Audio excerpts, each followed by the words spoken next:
My name is John, and I work the night shift in McDonald's on the outskirts of the city. I couldn't call my life too interesting.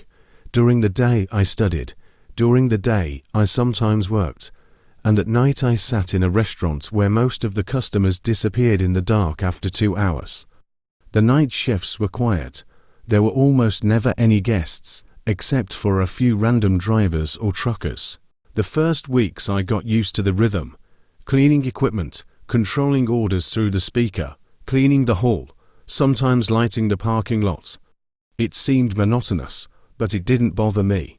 The work was stable, and the salary at least allowed me to live peacefully. But one night, at about 10, I heard a familiar mechanical sound through the speaker. I raised my head. A dark car, which I had never seen before, drove up to the window.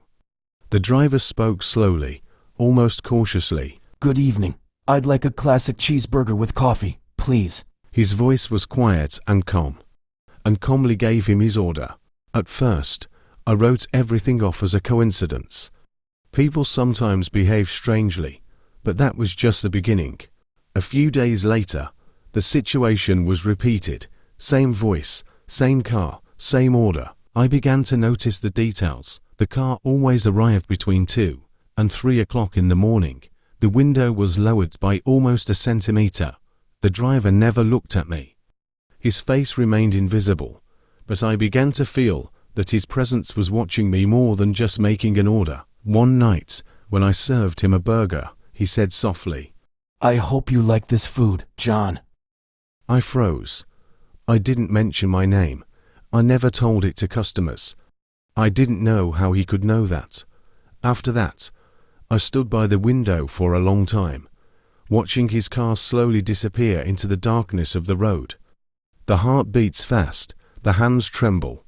I realized that this is not just a random customer, and it was on this night that I first realized that the night shift would never be the same as before.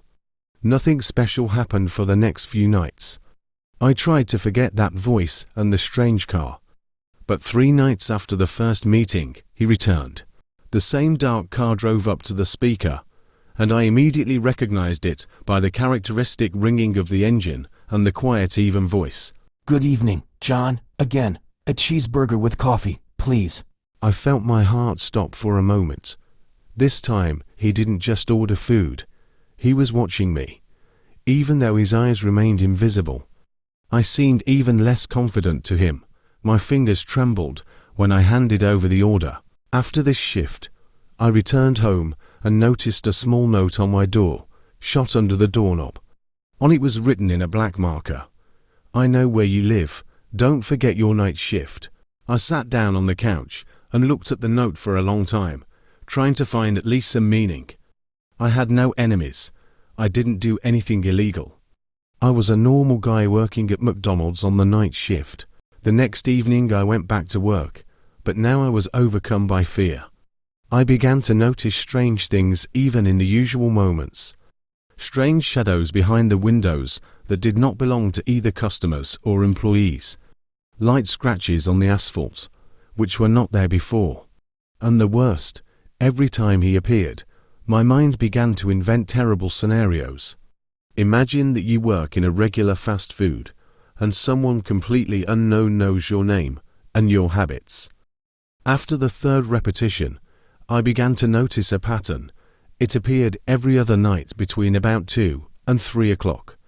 And every time the order was the same, but his presence became more and more annoying. One night I watched someone look at me as I was driving in the car.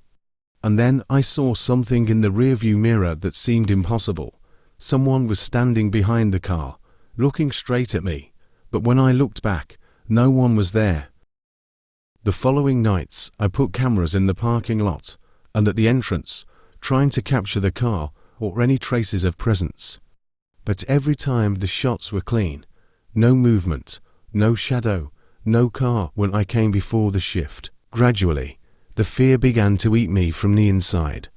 Every time I heard the sound of the speaker after 2 o'clock, my heart jumped in my throat, my hands trembled, and my mouth dried up. I realized one thing: this night shift will never be safe. and that what began as a strange joke or accident became the beginning of something much darker. After that night, I stopped sleeping properly. Every sound outside the window seemed like footsteps. Every shadow was someone's figure. I started checking the door 3 or 4 times before going to bed and left the light in the hallway on until morning. A few days later, something happened that finally broke my sense of security. I came back from work around 5 in the morning. The entrance was empty. The elevator was quiet as usual. But when I approached my door, I saw shoe marks right in front of them. They were wet, as if someone was standing there in the rain. Although it didn't rain that night. A piece of paper was glued to the door, directly at eye level. "You look tired today, John." I was just shocked. For the next shift, I came earlier and asked the manager to allow me to work not near the drive-thru, but in the kitchen. He was surprised, but agreed. I thought that if I wasn't at the window, everything would stop. I was wrong. Around 2 o'clock in the morning, I heard a familiar sound, a signal from the drive-thru. Although I was in the kitchen, I recognized that voice instantly. "John, you were not in your place today." The shoulder blade fell out of my hands. The manager looked at me as if I was crazy. "Who is it?" he asked into the microphone. There was silence for a second. And then that voice replied, "Not you." When the manager looked out the window, the parking lot was empty. No car, no headlights, no traces of tires. But the order in the system appeared by itself: cheeseburger, coffee. After that night, the worst began. Notes appeared everywhere, in my backpack, under the windshield of my car, once upon a time, in a staff locker. One of them was different. It was longer. "You think, if you don't look at the window, I don't see you. But I'm always watching, especially when you're alone." I went to the police. They came, listened to me, looked at the cameras. No person, no car, no face.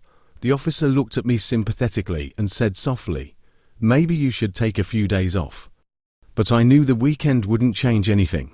The last straw was the night when I went out to smoke outside the restaurant building. There, in the light of the lamp, there were fresh shoe marks on the asphalt that led straight to the back door of McDonald's, and on the ground, near the door, lay a note: "Next time I'll go inside." I stood there for a few minutes, without moving, and for the first time in all this time I realized, it's not fear anymore. This is the expectation. After that note, I wanted to quit, just never come again. But there was one problem. The night shift I was put on shouldn't have existed. That evening, the manager called me a few hours before the start. "John, listen. The system shows that you are in the schedule." But I didn't put it. What does not put mean? "I don't know. Just come. We need someone for the night." I sat on the bed for a long time, looking at the wall. One thought was spinning in my head. If I don't come, he will come to me. I put on my uniform and left. McDonald's looked different. The parking lot was almost dark. Half of the lights didn't work. It was quiet inside. Too quiet. There was only one guy on the shift with me, Mike, brand new. He tried to joke, but nervously looked back at the windows. Around 1 o'clock in the morning, the drive-thru system turned on by itself. "We don't have any customers," Mike said. "I know," I replied. The display lit up. "Order accepted." "But no one ordered anything," he whispered. I went to the window. There was no car there. But I could clearly hear the speakers breathing, slow, deep. It was as if someone was standing very close. "John. A familiar voice sounded. "You know that I will come." The light in the restaurant blinked. The cameras turned off at the same time. Mike stepped back. "It's a joke, right?" he asked. "It's some kind of joke." Then someone knocked on the back door, not abruptly, not loud. 3 slow strokes. Mike went to check, even though I shouted not to approach him. When he opened the door, there was no one there, but there was a note on the floor. He picked it up and read it aloud. I told you I'd go inside. The light blinked again. I heard footsteps. Not from the outside, but from the inside of the restaurant. Somewhere between the kitchen and the warehouse. Slow, heavy, as if someone was pulling their legs. John ... Mike whispered.